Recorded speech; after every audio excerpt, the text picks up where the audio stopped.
Hello friends, आज हम start करते हैं अल्टरनेटिंग करंट का एक नया पॉइंट जिसका नाम है AC voltage apply to capacitor.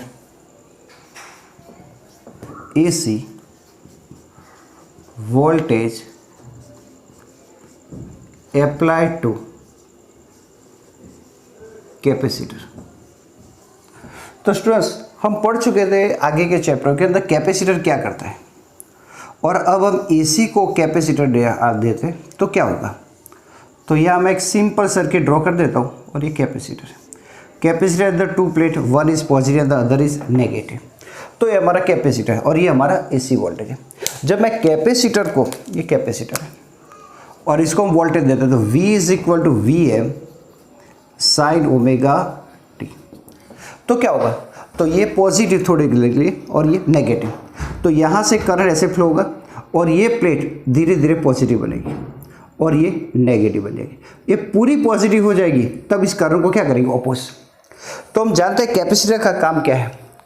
तो फ्रेंड्स, आप जानते हैं कि कैपेसिटर फैन के अंदर, इलेक्ट्रिक मोटर के अंदर इसका यूज होता है। तो कैपेसिटर का काम क्या है, तो कैपेसिटर इलेक्ट्रिक मोटर या फैन को इनिशियली टॉर्क देता है, धक्का देता है और घुमाता है। मान लो कोई फैन के अंदर कैपेसिटर फ्यूज हो गया है, उड़ गया है, तो क्या होगा, अगर आप कैपेसिटर अंदर से निकाल देंगे तो फैन बिल्कुल धीरे धीरे घूमेगा, क्योंकि इनिशियल टॉर्क नहीं मिलेगा।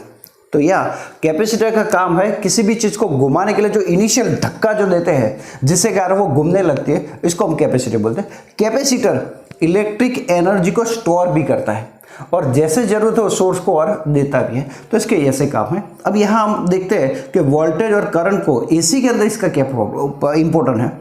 तो यहाँ हम जानते हैं कि as show in the figure capacitor is connect to the AC source.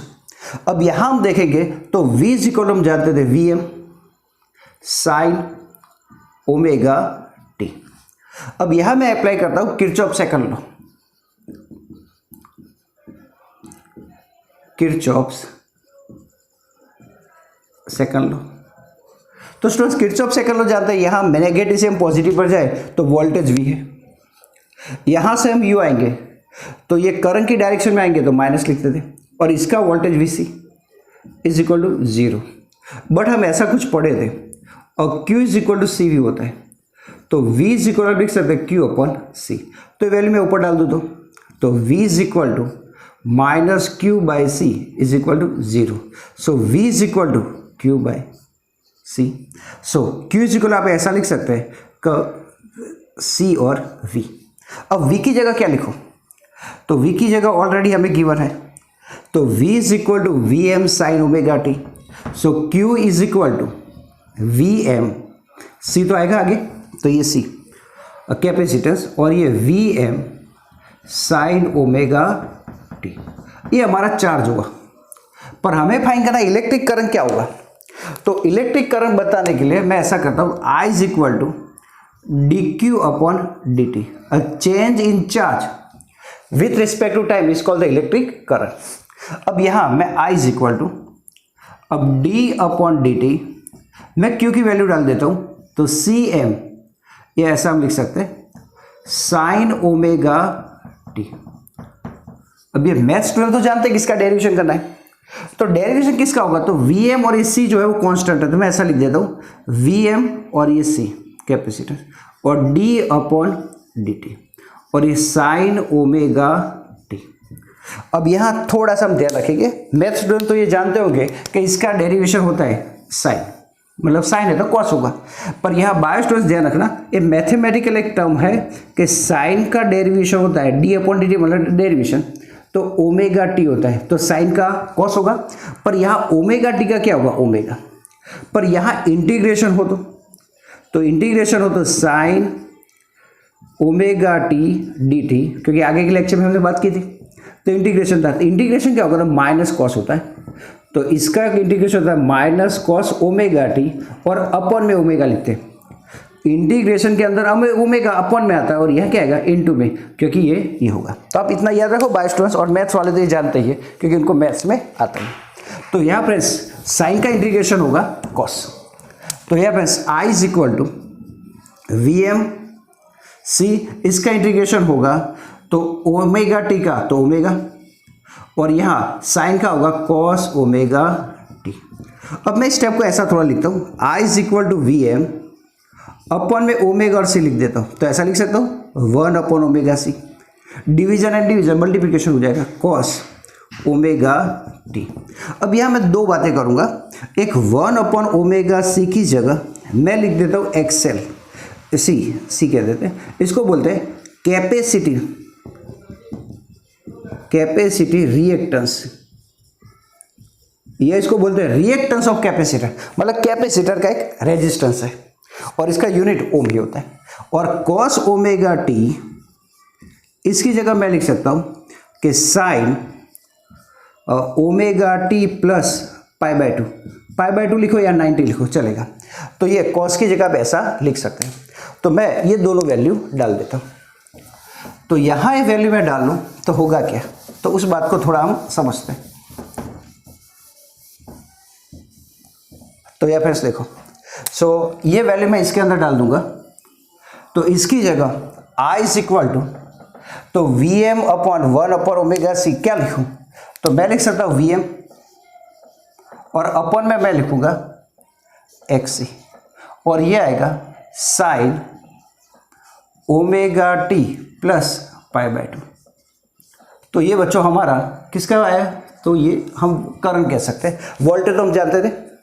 अब ये हमारा आंसर आएगा, तो ये एक्स सी, तो वी एम अपॉन एक्स सी की जगह क्या लिख सकते हैं, तो अकॉर्डिंग टू ओम्स लॉ, तो मैं इसकी जगह आई एम लिख सकता हूँ, maximum current omega T plus pi by to, इसको 2 कह दो या 3 कह सकते हो तो भी चलेगा, और नंबर ना दो तो भी चलेगा। तो ये हमारा करंट का फॉर्मूला है। अब हमें फाइंड करना है फेज डिफरेंस कितना होगा, तो मैंने कल आपको सिखाया था कि यहाँ एक हो गए, अब फेज डिफरेंस फाइंड करते हैं, फेज। तो वोल्टेज का formula V is equal to V M sine omega T था, और I का फॉर्मूला है I M sine omega T plus pi by two. तो फेज मतलब मैंने आपको बोला था फेज क्या होता है, तो करंट और वोल्टेज के बीच में कितनी गैप है उसको बोलते हैं फेज। तो मैंने बोला था एंगल ऑफ वोल्टेज, तो ये हम लिखेंगे, तो वी एम, तो यह इसका वो कितना माइनस इसका, तो ओमेगा टी प्लस क्या है पाई बाय टू। यहाँ माइनस भी लिख सकते हैं और प्लस भी लिख सकते हैं, तो यहाँ हमारा आंसर आया माइनस पाई बाय टू। तो यह करंट और वोल्टेज के बीच में कितने की गैप आती है, माइनस पाई बाय टू, ये कट जाएगा। तो यहाँ मैं इसका फेज डायग्राम बनाऊँ तो इसका मतलब क्या होगा, तो करंट थोड़ा आगे रहेगा, तो मैं इसकी सर्किट अब ड्रॉ करता हूँ, तो फेज डायग्राम इसका बना देते हैं। तो अब जानते हैं वोल्टेज से ज़्यादा क्या होता है, करंट होता है। तो यहाँ दोनों के बीच में पाई बाय टू की गैप है, तो यहाँ हम समझेंगे कि यहाँ पर मैं इस सर्किट ड्रॉ कर दूँ और इस सर्किट के अंदर हम बना देते हैं करंट और वोल्टेज दोनों। तो यह मैं आपको थोड़ा ज़्यादा समझाता हूँ। तो यहाँ पहले वोल्टेज की साइन लिख देते हैं, तो ये वोल्टेज, और यहाँ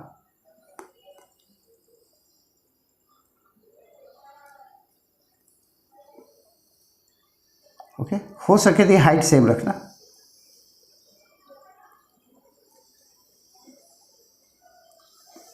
ओके, ये जो हमारा होता है वो मैक्सिमम वोल्टेज होता है वीएम, और ये हमारा होता है मैक्सिमम वोल्टेज पर माइनस।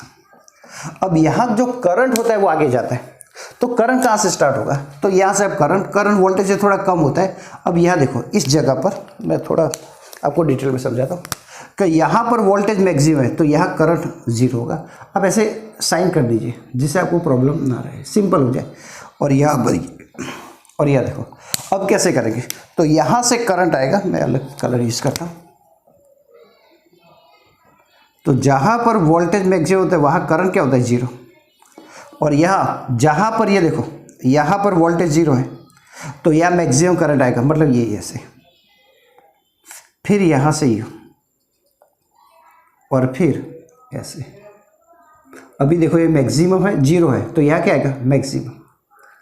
तो आप इसी लाइन में बना दीजिए, ये करंट और ये वोल्टेज। अब यहाँ पर मैं ऐसे बनाऊंगा, फिर ऐसे, फिर ऐसे। एक ध्यान रखना कि जहाँ पर वोल्टेज मैक्सिमम होता है वहाँ करंट 0 होता है, ऐसे। तो ये ऐसे आएगा, तो ये जो है, तो यहाँ मैंने बताया है कि ये जो हमारा है वोल्टेज बता रहे और ये जो बता रहा है हमारा करंट है, तो दोनों के बीच के कितना होगा, तो हम ऐसा कह सकते हैं कि जो करंट है वो वोल्टेज से π/2 जितना आगे है, मतलब current lead the voltage by π/2। तो यह फ्रेंड्स हमने बात की कि AC voltage apply to the capacitor. तो इसका फेज डायग्राम है। एग्जाम में आपको फेज डायग्राम बनाने को पूछा तो ही आपको बनाना है, ये जिसको वेव डायग्राम बोलते हैं। तो वेव डायग्राम आपको बोला तो ही कहेंगे। मैं बच्चों अलग लेक्चर के अंदर आपको तीनों का, मतलब कैपेसिटर, रेजिस्टर और इंडक्टर का फेज डायग्राम आपको नेक्स्ट वीडियो के अंदर समझाऊंगा। तब तक thank you very much, have a good day.